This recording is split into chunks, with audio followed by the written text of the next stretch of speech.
Gemma Galanza may mensahe sa mga taong nagdududa sa kanila. Cherry Tigo babawian na. Road to Finals.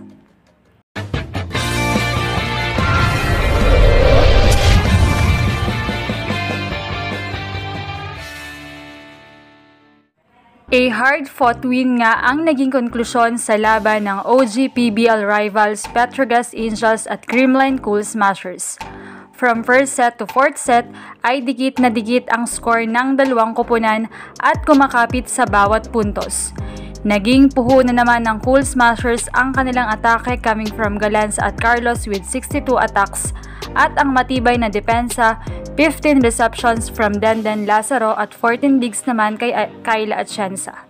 Habang 22 points each naman for Sabete and Brooke Bansical, habang Sinang Aisa naman ay may 10 points. Samantala ay hindi naman mapigilan ni Gemma ang maging emosyonal sa kanilang naging interview, kung saan sinabi niyang masaya sila dahil lumaban talaga sila.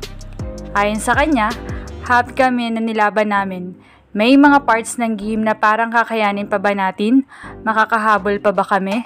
Mananalo ba kami? Subalit iniisip na lamang ni Gemma na madaming conference na ang nagdaan.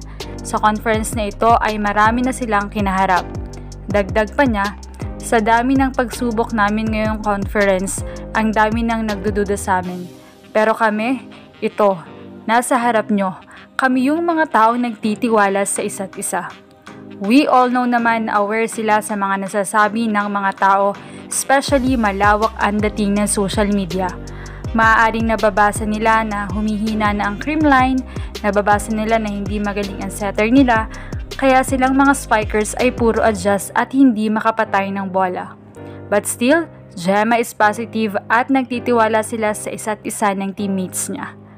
Habang nagpahayag din naman si Tots ng kanyang saloobin. Ayon sa kanya, when you play that kind of game na talagang dikit lang, wala ka nang ibang iisipin kundi paano ka lang makakascore ng points. Dami na rin naming pinagdaanan lalo na ngayong conference. Meron kaming mga games na talo and we tried to really learn from those losses. Marami man ngayon ang bumabatikos dahil hindi raw deserve ng Creamline ang panalo dahil sa mga controversial officiating call, but still, a win is a win. And for sure ay focus sila sa paghahanda sa susunod nilang laban. Anong masasabi nyo rito? Leave a comment below. Thank you for watching and don't forget to subscribe. Thank